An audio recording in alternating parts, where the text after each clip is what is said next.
अनेक प्रश्न पचारिबाकु लागंती। पुआ तू ए गाड़ी सुनसान रास्ता रे काहे की अटकाई देलु?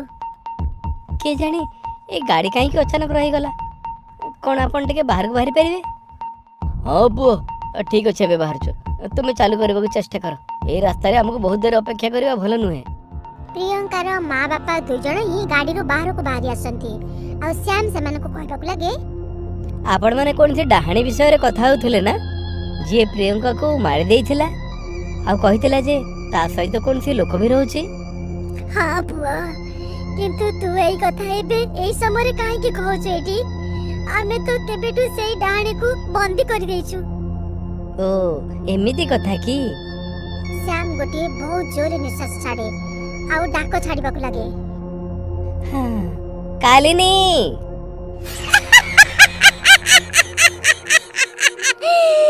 ताले किपरि अछंदी आपण दे जणा? तू बाहर को किपरि तते तो हमें बंदी कर देइतिलु ना? तेबे पुओ तू थिलु सिए जे एई डाहाणी सहित रहउथिलु। तू कोन से लोक सहित एमिति व्यवहार केमिति भी करि परिबो? ये गोटिए डाहाणी किंतु तुमे तो जने मଣିଷ ना। हाँ ताहा तो मुनि जे एई सहरर बहुत पिलांक बळी कालिनी को चढ़ाईथिला। जानिछ काहे की? एहार जवाब बहुत सहज, काहे कि ना मु बोर हेउथिली। याको सहित बेसी कथा बार्ता हुएनी श्याम। ए माने मते प्रथमे गोटे थर बंदी करि सारिसंती। ठीक अछि खाइनियो, किंतु आपण तुमे मरिवा आगुर गोटे कथा जानिनियो जे प्रियंकार चित्कार मो कान को कौन से मधुर संगीत भलिया सुनाई देथुला। आ जानिछ मरिवा समय रे बहुत कष्ट पाइथिला से। आ हां ताको देखि करी एमिति मते बहुत मजा आसीथिला। तू मनीष नुए राक्षस, गोटे झिया को माटर छाड़ै देलु तू केबे भी सुखी रहिबुनी। एही डाहाणी ही तुमर नष्ट करिवो। जेउ कारणरो तुमे एते लोकंकर बळी देउछ तते नरकरे गरम पानी रे फुटाई दिया जिवो। कालिनी यांकर ना अंगूठी ना मुंड छाड़िबो, यांकर अस्तित्व ही शेष कर दियो। भल कथा आवरी पचारुछ। ना ना नहीं। कालिनी प्रियंकार माँ बापा दुई जन को ही मारी दिए। आउ सेमानकर अंगूठी एवं मुंड दुईटी जाक खाई दिए। एहा परे एबे दुई जन निजर आगामी शिकार को मारिबार प्रस्तुति करंती। जे पर्यंत सेई संत वंचित अछि मु केबे मते धरा पड़ी जिबी।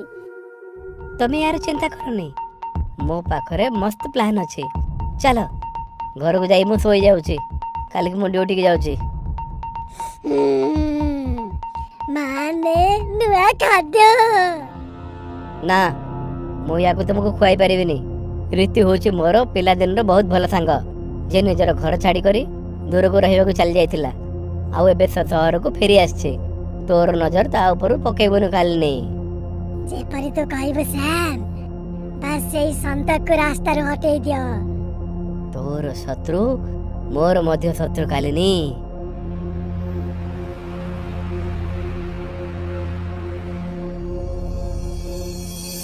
आगामी दिन सकाळ उठी करी श्याम निजर डेट जीवा पाई प्रस्तुति होतला। आउ न्यूज रिपोर्टर रिपोर्ट देई काली ठारू प्रियंकार बापा मांकर कौन खबर मिलू नाही। किछि दिन आगरो ही प्रियंकार भयंकर भाव रे मृत्युर खबर आसीथिला।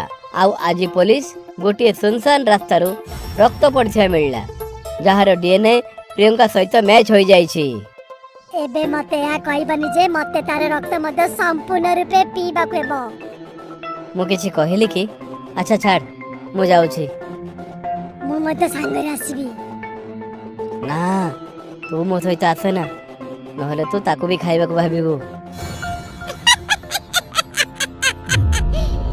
तबे जा मु पछरे आसी जिबी। पार्ट 5 बहुत शीघ्र आछि। केवल काटनाडा बेरे पार्ट 5 देखा पे चैनल टी सब्सक्राइब कर रखंतु ना। आपण माने पार्ट 5 बार भी देख पारबे। हो संग माने एटी गोटे मोर टारगेट अछि पार्ट 5 वीडियो जदि आपण को बहुत जल्दी दरकार ताले प्लीज 30 लाइक कंप्लीट करंतु। माने 30 लाइक जदि आपण माने कंप्लीट कर देबे ताले बहुत शीघ्र पार्ट 5 आसब चैनल सब्सक्राइब कर रखु हाँ सांग मैंने आप डिस्क्रिप्शन चेक करनी हुए तो वीडियो पोस्ट होता है वीडियो लेखा जाए पार्ट 5 वीडियो।